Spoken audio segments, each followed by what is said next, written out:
आज हम बात करेंगे टीथ गैप ट्रीटमेंट के बारे में। फ्रेंड्स, बहुत सारे पेशेंट्स की एक चीफ कंप्लेन है कि दांतों के बीच में स्पेस है, तो उसका सही इलाज क्या होगा। टीथ गैप ट्रीटमेंट के बहुत सारे ट्रीटमेंट ऑप्शंस अवेलेबल होते हैं। आज इस वीडियो में मैं आपको बताने वाली हूँ कि आपकी कंडीशन के लिए कौन सा ट्रीटमेंट सबसे अच्छा होगा, उसकी नियर बाय कॉस्ट कितनी आती है एंड उसमें कितना टाइम लगता है। तो फ्रेंड्स, आज का वीडियो बहुत इंपॉर्टेंट होने वाला है, लास्ट तक बने रहिएगा। चैनल को सब्सक्राइब नहीं किया है तो प्लीज कर लीजिएगा। Here we go. Hello friends, I am Dr. Pratibha, oral implantologist, laser specialist and periodontist. Friends, मैं एम्पीरियन डेंटल गुरुग्राम इंडिया की फाउंडर और हेड सर्जन हूँ और आज हम बात करेंगे टीथ गैप ट्रीटमेंट के बारे में। फ्रेंड्स, दांतों के बीच में अगर गैप है तो उसके बहुत सारे कारण होते हैं। तो सबसे पहला कारण ये होता है कि दांतों का जो साइज है वो छोटा है और जॉ साइज बड़ा है, तो उसमें क्या होगा कि जो टीथ है वो स्पेसेस में दिखेंगे, मतलब हर दांतों के बीच में स्पेस होगा। ये एक कारण होता है।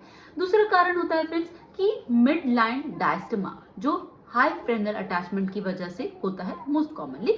तो उसमें आप देखेंगे कि फ्रंट के जो दो दांत हैं उनके बीच में एक गैप है। क्यों है? क्योंकि वहां पर हाई फ्रेनल अटैचमेंट है, तो उसकी वजह से दांतों के बीच में आपको गैप दिखता है। थर्ड मेजर कॉज होता है फ्रेंड्स दांतों के बीच में प्रॉपर ऑक्लूजन का ना होना। उससे क्या होता है फ्रेंड्स, अगर दांत आगे पीछे हैं, दांतों के बीच में जो स्पेसिंग है और ऑक्लूजन इम्प्रॉपर है, तो उन कंडीशन में भी दांतों के बीच में स्पेसिंग देखी जाती है। उसके साथ साथ जो दांत आगे पीछे हैं, ऑक्लूजन डिस्टर्ब है, तो वो ऑल टुगेदर एक डिफरेंट प्रॉब्लम है। ऑलराइट, तो फ्रेंड्स, ये कुछ मेजर कंडीशंस होती हैं जिसमें हमें दांतों के बीच में स्पेसिंग दिखती है। तो अब जानते हैं कि इसका सही इलाज क्या होगा। तो फ्रेंड्स, सबसे पहले आपको ये समझना होगा कि जब भी हम आपका ट्रीटमेंट करते हैं तो उससे पहले हमें ये कंफर्म करना होता है कि आपके दांतों में जो गैप है, टीथ गैप है, वो किस वजह से है। तो जस्ट इन केस अगर आपका माल ऑक्लूजन की वजह से, दांतों के बीच में जो स्पेसिंग है, गैप है, वो मिस बैलेंस ऑक्लूजन की वजह से दांत आगे पीछे हैं, ऑक्लूजन प्रॉपर नहीं है, तो मीन्स उन कंडीशन में हम सबसे पहले ऑक्लूजन करेक्ट करेंगे। ऑक्लूजन कैसे करेक्ट किया जाता है? मीन्स ऑक्लूजन करेक्ट करने के दो तरीके होते हैं। पहला होता है ब्रेसेस और दूसरा होता है इनविजिबल ब्रेसेस, जिसे हम इनविजिलाइन के थ्रू भी करते हैं। अब ब्रेसेस ही क्यों? फ्रेंड्स, अगर हमने ऑक्लूजन को ठीक नहीं किया तो जो आपका कॉस्मेटिक ट्रीटमेंट हम करेंगे फ्रेंड्स वो फेल हो जाएगा। तो बहुत सारे पेशेंट्स कहते हैं कि मैम हमको ऑक्लूजन ट्रीटमेंट नहीं कराना, डायरेक्ट आप हमारे दांतों के बीच के गैप को ठीक कर दीजिए। हम तो गैप ठीक कराने के लिए आए थे, आप ऑक्लूजन करेक्ट करने की बात कर रहे हैं। तो फ्रेंड्स, उन सभी पेशेंट्स को मैं ये कहना चाहूंगी कि हम अगर कॉस्मेटिक ट्रीटमेंट को डायरेक्ट कर देंगे तो आपका वो treatment 6 months, with 3 months, 1 year में खराब हो जाएगा। क्यों? क्योंकि अगर ऑक्लूजन प्रॉपर नहीं होगा, आपस में दांत एक दूसरे को ट्रॉमा देंगे, वो रगड़ेंगे और विद इन फ्यू मंथ्स और ईयर आपके जो क्राउन्स या वीनियर्स हैं फ्रेंड्स वो ब्रेक हो जाएंगे और निकल आएंगे। राइट, तो हमेशा याद रखिए कि अगर आपका ऑक्लूजन प्रॉपर नहीं है, दांत ठीक से नहीं बैठते हैं, जो पीछे के दांत है वो मिलने चाहिए, आगे के दांत में हमेशा 2 mm का स्पेस होगा और 2 mm ही कवर होंगे, जिसे ओवरजेट और ओवरबाइट कहा जाता है। अगर ऐसा नहीं है तो फ्रेंड्स सबसे पहले हमें ऑक्लूजन करेक्ट करेंगे, उसी के बाद ही हम आपको कॉस्मेटिक ट्रीटमेंट दे सकते हैं। ऑलराइट, अब बात करते हैं सेकंड कंडीशन की कि जहां पर सिर्फ दांतों के बीच में स्पेसिंग है, एज सच ऑक्लूजन में कोई प्रॉब्लम नहीं है। फ्रेंड्स, ये कंडीशन सबसे अच्छी होती है।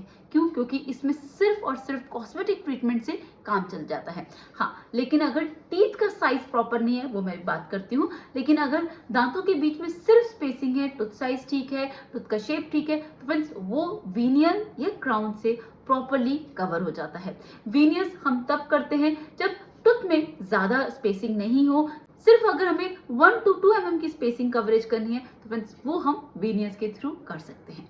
लेकिन जब हमारा टूथ स्ट्रक्चर काफी ज्यादा स्मॉल है, दांतों के बीच में गैप ज्यादा है, तो फ्रेंड्स उन कंडीशन में हम क्राउन्स को प्रेफर करते हैं, क्योंकि क्राउन्स 3 डायमेंशनली होते हैं और वीनियर सिर्फ फ्रंट सरफेस को कवर करते हैं और क्राउन पूरे चारों तरफ से टूथ सरफेस को कवर करते हैं। तो जहां पर हमें स्ट्रेंथ ज्यादा चाहिए, जहां पर हम चाहते हैं कि टूथ की जो रेजिस्टेंस है और स्ट्रेंथ है वो ज्यादा हो, तो वहां के लिए हम क्राउन को प्रेफर करेंगे। और जहां पर हमें ज्यादा स्ट्रेंथ की जरूरत नहीं है, सिर्फ कॉस्मेटिक अपीयरेंस की जरूरत है, वहां पर हम वीनियस को करेंगे। Alright friends, I am sure कि आपको ये डाउट क्लियर हो गया होगा कि किन कंडीशन में हम वेनियस को करेंगे और किन कंडीशंस में हम क्राउन को करेंगे। ऑलराइट, एंड वेनियस हमेशा फ्रंट सरफेस पे, क्राउन पूरे टूथ सरफेस पे। वेनियस जब स्पेसिंग बहुत ज्यादा नहीं है, सिर्फ 1 to 1.5 mm हमें कवरेज चाहिए, उन कंडीशन में हम वेनियस करेंगे, और जहां पर स्पेसिंग ज्यादा है, टूथ साइज छोटा है, वहां पर हम क्राउन का करेंगे। ऑलराइट, अब बात करते हैं थर्ड कंडीशन की, जिसमें दांतों का साइज भी छोटा है और दांतों के बीच में गैप भी ज्यादा है। तो फ्रेंड्स, उन कंडीशन में हमें करना होता है सबसे पहले क्राउन लेंथनिंग सर्जरी। जो टूथ का स्ट्रक्चर है पहले हमें वो बढ़ाना होता है, प्रॉपर टूथ को शेप देनी होती है, एक प्रॉपर साइज और शेप देना होता है। उसके बाद according to the space available, अगर 1 to 1.5 mm तक स्पेस है तो हम वहां पर वेनियस देंगे, अदरवाइज वहां पर हम क्राउन्स को देंगे। तो इन दोनों कंडीशंस में हमको क्राउन्स और वेनियस को चॉइस करना होता है, बट जहां पर टूथ साइज कम है वहां पर पहले हमें टूथ का साइज बढ़ाना होता है, उसको प्रॉपर शेप देनी होती है, जिसके लिए हमें क्राउन लेंथिंग सर्जरी करना होता है। ऑलराइट, अब बात करते हैं मिड लाइन डायस्टमा की। तो फ्रेंड्स, अगर सिर्फ फ्रंट के जो 2 दांत हैं उसके बीच में गैप है, तो फ्रेंड्स वो हम 2 तरीके से कर सकते हैं। सबसे पहला तो हमें उस कॉज को हटाना पड़ेगा जिसकी वजह से फ्रंट के दोनों दांतों में गैप है। फ्रेंड्स, वो कॉज होता है मोस्टली हाई फ्रेनल अटैचमेंट की। जो फ्रेनम होता है, फ्रेनम क्या होता है, एक कर्टेन होता है जो लिप और गम को कनेक्ट करता है। वो जनरली गम्स के थोड़ा पीछे रहता है, लेकिन अगर वो हाईली अटैच्ड है, अगर वो ज्यादा आगे है, तो वो दोनों दांतों के बीच में एक थिक बैंड बना देगा, जिसे हाई फ्रेनल अटैचमेंट कहते हैं। उसकी वजह से फ्रंट के 2 दांतों के बीच में एक थिक सा बैंड होता है और उसकी वजह से गैप होता है। अब इसको करने का 2 तरीका होता है। सबसे पहले तो आप उस कॉज को रिमूव करेंगे, जिसे फ्रेनेक्टोमी कहा जाता है। आपको फ्रेनम को रिमूव करना होगा जिससे कि हमें लॉन्ग लास्टिंग ट्रीटमेंट रिजल्ट मिल सके। ऑलराइट, तो आपने जैसे ही फ्रेनम को रिमूव कर दिया तो कॉज रिमूव हो गया। अब हमें उसके इफेक्ट को खत्म करना है, जो है 2 दांतों के बीच में स्पेसिंग। तो फ्रेंड्स, यहाँ पर 3 ट्रीटमेंट ऑप्शंस अवेलेबल हैं। पहला ऑप्शन होता है कंपोजिट बिल्डअप, जिसकी मदद से हम जितना टूथ स्ट्रक्चर रिमूव हुआ है उतना हम एक कंपोजिट मटेरियल होता है, रेस्टोरेटिव मटेरियल, उसकी मदद से हम उस स्पेस को कवर करते हैं, टूथ में जो भी इश्यूज होते हैं वो करेक्ट करते हैं। फ्रेंड्स, ये भी बहुत अच्छा ट्रीटमेंट है। बस इसकी प्रॉब्लम क्या है, इसमें बहुत ज्यादा स्ट्रेंथ नहीं है, हो सकता है आने वाले टाइम में ब्रेक हो जाए। लेकिन अगर आपको इंस्टेंट रिजल्ट चाहिए, आपके पास टाइम नहीं है, तो उस कंडीशन में कंपोजिट क्राउन बिल्डअप बहुत अच्छा ट्रीटमेंट ऑप्शन है। इमीडिएट रिजल्ट्स देता है, बहुत कम कॉस्ट करता है, बस इसकी स्ट्रेंथ बहुत ज्यादा नहीं है। ऑलराइट, अब उसके बाद जो सेकेंड ऑप्शन होता है फ्रेंड्स वो वेनियस, और थर्ड ऑप्शन होता है क्राउन। राइट, इन तीनों ऑप्शंस में हम कोई भी यूज कर सकते हैं according to the condition, situation और हमारे लिए क्या ज्यादा कंफर्टेबल है।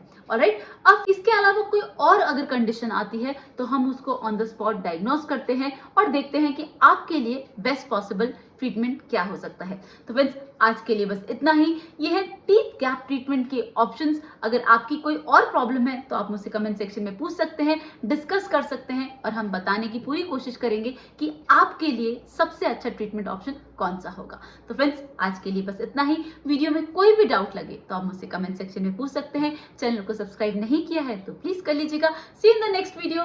Thank you so much. Don't forget to flaunt your beautiful smile, and that makes you so beautiful.